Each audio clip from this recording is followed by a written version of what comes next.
So, think about this. When a state promises to protect you, what are you really giving up in return?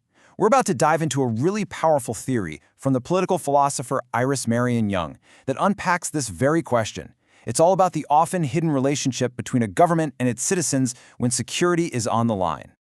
You gotta love this classic line from Mae West. It's hilarious, but it also gets right to the heart of what we're talking about today, that offer of protection. What does it really mean? And maybe, more importantly, what does it imply about the person who's being protected? And that is the central question Iris Marion Young's work really makes us ask.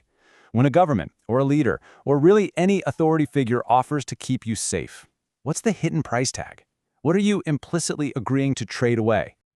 Okay, so to get to the bottom of this, we're going to follow her argument through 5 key stages. First, we'll look at the basic protection bargain. Then, we'll see how that idea scales up, from a family to an entire state. We'll look at it through a huge real-world event, see how it plays out globally, and finally, explore the powerful alternative Young offers. All right, first up, let's define the key idea Young calls the logic of masculinist protection. Now, what's so interesting here is the distinction Young makes. See, we often think about masculine power as the dominator, right? The obvious aggressor, the bully. But Young says, hang on, let's look at this other, more subtle figure, the protector. This isn't the villain. This is the hero, the chivalrous one, who sacrifices himself to shield others from danger. And that brings us to her core definition. This whole way of thinking, it's not just about safety. It's a social contract, a kind of deal. The protector offers to shield subordinates from threats, and in exchange, those subordinates have to accept being dependent, and, crucially, they have to be obedient. So, here it is, the bargain laid out in 2 simple steps. It seems pretty straightforward. You got security, you give loyalty. But if you look closer, there's a really clear power dynamic at play. You're trading your autonomy for the promise of safety.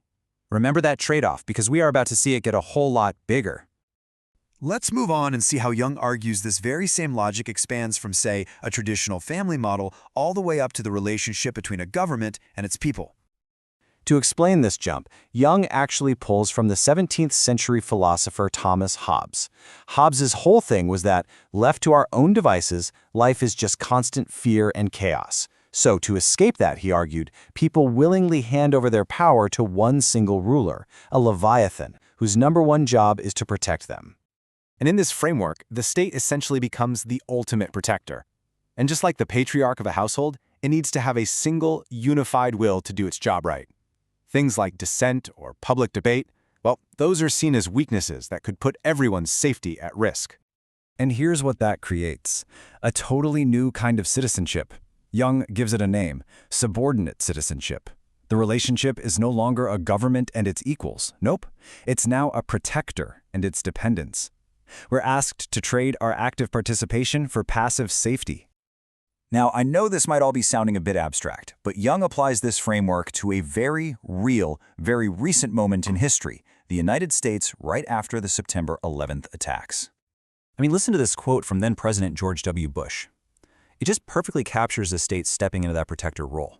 The language isn't just, my job is to govern. It's, my most important job is to protect.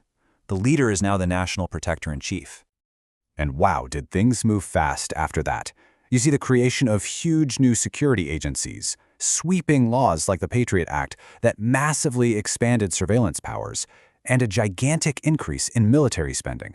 This protector framework was being turned into policy at an absolutely breathtaking speed.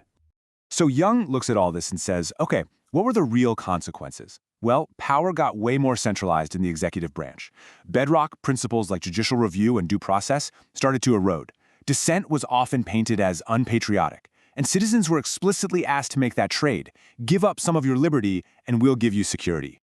But this logic, this way of thinking, it didn't just stop at the U.S. border. Let's take a look at how this protector role was then stretched to justify foreign policy. Young points out something fascinating here: how the story of the war in Afghanistan changed. It started as an act of self-defense, right? A mission to protect America. But very quickly, it morphed into a humanitarian mission to protect the people of Afghanistan from their own government. The U.S. wasn't just protecting itself anymore, it was protecting the world. And a huge part of selling this new story, as Young notes, was the focus on liberating Afghan women. The rhetoric positioned the U.S. as the chivalrous rescuer, saving women who were framed as the ultimate victims, people who couldn't save themselves. It fits that protector-subordinate dynamic perfectly. And this leads Young to ask a super challenging question, one that's even aimed at her own allies. By focusing so heavily on the victimhood of women in other parts of the world, can well-meaning movements, like Western feminism, accidentally fall into this same protector trap? Does it risk creating a hierarchy of those who save and those who need saving? So, what's the end game here?